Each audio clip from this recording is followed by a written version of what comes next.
ഇന്ന് ഞാൻ വന്നിട്ടുള്ളത് വളരെ സിമ്പിളായിട്ട് തന്നെ ഉണ്ടാക്കിയെടുക്കാൻ പറ്റുന്ന റവ വെച്ചിട്ടുള്ള ഒരു സ്നാക്സിൻ്റെ റെസിപ്പി ആയിട്ടാണ്. ഇത് നമ്മൾ കുട്ടികൾക്കൊക്കെ നല്ല ഇഷ്ടപ്പെടും. കുട്ടികൾക്ക് നല്ലട്ടോ, എല്ലാവർക്കും ഇഷ്ടപ്പെടുന്ന ഒരു ഐറ്റം തന്നെയാണ്. പിന്നെ ഇത് ഉണ്ടാക്കിയെടുക്കാനായിട്ട് അധികം ഇൻഗ്രീഡിയൻസിൻ്റെ ആവശ്യമില്ല. വളരെ സിമ്പിളായിട്ട് ഉണ്ടാക്കിയെടുക്കുകയും ചെയ്യാം. കഴിക്കാനും നല്ല ടേസ്റ്റ് തന്നെയാണ്. അപ്പോൾ എന്തായാലും നമുക്ക് വീഡിയോ ഒന്ന് കണ്ടു നോക്കാം. അതിന് മുമ്പായിട്ട് നമ്മളെ ചിഞ്ചച്ചിലു മുത്ഫാക്ക് എന്ന ചാനൽ ആദ്യമായിട്ട് കാണുന്നവരാണെങ്കിൽ ലൈക്ക് ചെയ്യാനും ഷെയർ ചെയ്യാനും സബ്സ്ക്രൈബ് ചെയ്യാനും അതോടൊപ്പം തന്നെ ആ ബെൽ ബട്ടൺ ക്ലിക്ക് ചെയ്യാനും മറക്കരുത്.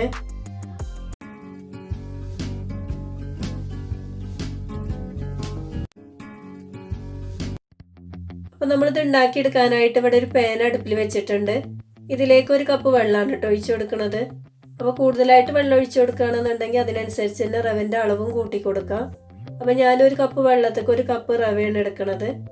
ഇതിലേക്ക് ആവശ്യത്തിനുള്ള ഉപ്പ് ചേർത്ത് കൊടുക്കുക. അപ്പോൾ ഞാനിവിടെ ഒരു 1/2 ടീസ്പൂൺ ഉപ്പ് എടുത്തിട്ടുണ്ട് കേട്ടോ.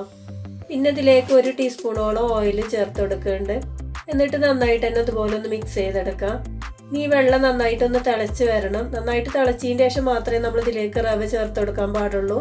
അപ്പോൾ നമ്മൾ വെള്ളമൊക്കെ ഇവിടെ നന്നായിട്ടൊന്ന് തിളച്ച് വന്നിട്ടുണ്ട്. അപ്പോൾ ഇതുപോലെ റവ ചേർത്തിട്ട് നന്നായിട്ട് തന്നെ ഒന്ന് മിക്സ് ചെയ്തെടുക്കാം. നമ്മൾ സാധാരണ പത്തിരിക്കൊക്കെ പൊടി വാട്ടിയെടുക്കുമല്ലോ, ആ രീതിയിലൊന്ന് വാട്ടിയെടുത്താൽ മതി. അപ്പോൾ നമ്മൾ റവയൊക്കെ ഇവിടെ റെഡിയായി വന്നിട്ടുണ്ട്. അപ്പോൾ ഇത്രയും മതി. ഇനി ഫ്ലെയിം ഓഫ് ചെയ്യാം. എന്നിട്ട് 2 മിനിറ്റ് ഒന്ന് അടച്ച് വെക്കണം കേട്ടോ.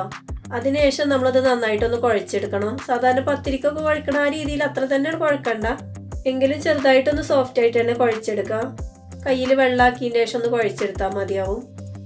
അപ്പോൾ നന്നായിട്ടൊന്ന് കുഴച്ചെടുക്കാൻ വേണ്ടിയിട്ട് ഞാൻ അതുപോലെ ഒരു പാത്രത്തേക്ക് മാറ്റി കൊടുത്തിട്ടുണ്ട്.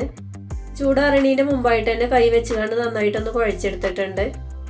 എന്നിട്ട് ഇതുപോലെ ചെറിയ ബോൾസ് ആക്കി എടുക്കുക. അപ്പോൾ അധികം വലിപ്പം കൂടി പോകരുത് കേട്ടോ. ഇതേ ഒരു വലിപ്പത്തിൽ തന്നെ ആക്കിയെടുത്താൽ മതി.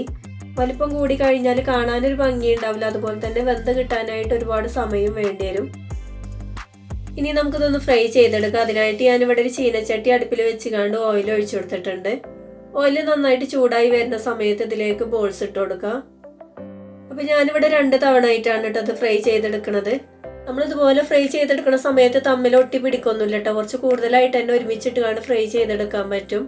ഇടയ്ക്ക് ഇതുപോലെ ഒന്ന് ഇളക്കിക്കൊണ്ടിരുന്നാൽ മതി. പിന്നെ ഒരു മീഡിയം ഫ്ലെയിമിലിട്ട് തന്നെ ഫ്രൈ ചെയ്തെടുക്കാൻ നോക്കുക.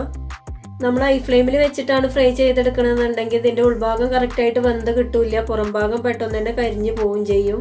പിന്നെ നമുക്ക് വേണമെന്നുണ്ടെങ്കിൽ മാവ് റെഡിയാക്കി എടുക്കുന്ന സമയത്ത് ആ വെള്ളത്തേക്ക് 1/2 ടീസ്പൂണോളം ചാറ്റ് മസാല ചേർത്ത് കൊടുക്കുക. അപ്പം ഞാനിവിടെ ചേർത്തിട്ടില്ല. നല്ലൊരു ഫ്ലേവർ കിട്ടും ചേർത്ത് കൊടുക്കുകയാണെങ്കിൽ. അപ്പം അത് വെന്ത് കിട്ടാനായിട്ട് കുറച്ച് സമയം വേണ്ടി വരും കേട്ടോ. നമ്മളിത് മീഡിയം ഫ്ലെയിമിലിട്ട് കണ്ടാണല്ലോ വേവിച്ചെടുക്കുന്നത്. അപ്പോൾ ഏകദേശം ഈ ഒരു കളറായി കഴിഞ്ഞാൽ പിന്നെ എണ്ണയിൽ നിന്ന് എടുത്ത് മാറ്റാം. കൂടുതൽ കളർ മാറി വരാനായിട്ട് വെയിറ്റ് ചെയ്യരുത് കേട്ടോ. അങ്ങനെ ആയി കഴിഞ്ഞാൽ കാണാനും ഒരു ഭംഗി ഉണ്ടാവില്ല, കഴിക്കാനും അത്രയ്ക്ക് ടേസ്റ്റ് ഉണ്ടാവില്ല. അപ്പോൾ ബാക്കിയുള്ളത് ഞാനിതുപോലെ തന്നെ ഒന്ന് ഫ്രൈ ചെയ്തെടുക്കുന്നുണ്ട്. അപ്പോൾ ഇത് പറ്റി തണുത്ത് കഴിഞ്ഞാൽ പിന്നെ അത്രയ്ക്ക് ടേസ്റ്റ് ഉണ്ടാവില്ല കേട്ടോ. അപ്പോൾ ചൂടോട് കൂടി തന്നെ കഴിക്കാൻ നോക്കുക. അപ്പോൾ ഇതും ഏകദേശം ഒന്ന് റെഡിയായി വന്നിട്ടുണ്ട്. അപ്പോൾ എണ്ണയിൽ നിന്ന് എടുത്ത് മാറ്റാം. അപ്പോൾ ഇതിൻ്റെ സൗണ്ട് കേൾക്കുമ്പോൾ തന്നെ മനസ്സിലാവും പുറമെ നല്ല ക്രിസ്പി ആയിട്ടുള്ളൊരു സ്നാക്കാണ്. അതുപോലെ തന്നെ ഇതിൻ്റെ ഉൾഭാഗം നല്ല സോഫ്റ്റും ആണ് കേട്ടോ. പിന്നെ നമ്മളിത് ചൂടാറണീൻ്റെ മുന്നേ തന്നെ കഴിക്കാൻ നോക്കണം. ഇല്ലയെന്നുണ്ടെങ്കിൽ പിന്നെ അത്രയ്ക്ക് ടേസ്റ്റ് ഉണ്ടാവില്ല. അപ്പോൾ ഇതിലേക്ക് ഞാനൊരു 1/4 ടീസ്പൂൺ ഉപ്പും 1/4 ടീസ്പൂൺ മുളക് പൊടി ചേർത്ത് കൊടുത്തിട്ടുണ്ട്. പിന്നെ ഇതിലേക്ക് 1/2 ടീസ്പൂണോളം ചാറ്റ് മസാല ചേർത്ത് കൊടുത്തതിന് ശേഷം നന്നായിട്ട് തന്നെ ഒന്ന് മിക്സ് ചെയ്തെടുക്കാം. ചാറ്റ് മസാല ചേർത്ത് കൊടുക്കുകയാണെന്നുണ്ടെങ്കിൽ നമ്മളെ കുർക്കുറേൻ്റെ അതുപോലെ ലേസിൻ്റെ ഒക്കെ ഒരു ടേസ്റ്റ് കിട്ടും കേട്ടോ. അപ്പോൾ അത് കയ്യിലുണ്ടെങ്കിൽ ചേർത്ത് കൊടുക്കാം. അപ്പോൾ ഇത്രയേ ഉള്ളൂ. വളരെ സിമ്പിളായിട്ട് ഉണ്ടാക്കിയെടുക്കാൻ പറ്റുന്ന റവ വെച്ചിട്ടുള്ള സ്നാക്സ് ഇവിടെ റെഡി ആയിട്ടുണ്ട്. ഇത് നല്ല ചൂട് കട്ടൻ ചായൻ്റെയൊക്കെ കൂടെ കഴിക്കാൻ നല്ല അടിപൊളി ടേസ്റ്റ് തന്നെയാണ് കേട്ടോ. അപ്പോൾ എന്തായാലും എല്ലാവരും ഇതുപോലെ ഒന്ന് ഉണ്ടാക്കിയെടുക്കുന്ന സമയത്ത് നിങ്ങൾക്ക് ഈ റെസിപ്പി ഇഷ്ടപ്പെടുകയാണെന്നുണ്ടെങ്കിൽ നിങ്ങളുടെ അഭിപ്രായങ്ങളൊക്കെ ഒന്ന് കമൻസിലൂടെ അറിയിക്കാൻ മറക്കരുത്. അപ്പോൾ ഞാനെന്നും പറയണ പോലെ തന്നെ നമ്മൾ ചിഞ്ചച്ചിലു മുത്ഫാക്കിലെ വീഡിയോസ് നിങ്ങൾക്ക് ഇഷ്ടപ്പെടുകയാണെന്നുണ്ടെങ്കിൽ ലൈക്ക് ചെയ്യാനും ഷെയർ ചെയ്യാനും മറക്കരുത്. അതുപോലെ തന്നെ നമ്മളെ ചാനൽ ആദ്യമായിട്ട് കാണുന്ന ഒരാളാണെന്നുണ്ടെങ്കിൽ ആ റെഡ് സബ്സ്ക്രൈബ് ബട്ടൺ ഒന്ന് ക്ലിക്ക് ചെയ്തതിന് ശേഷം ബെൽ ബട്ടൺ ഓൾ തന്നെ ക്ലിക്ക് ചെയ്യുക. എങ്കിലേ ഞാനിടുന്ന വീഡിയോസിൻ്റെ നോട്ടിഫിക്കേഷൻ നിങ്ങൾക്ക് കിട്ടുള്ളൂ.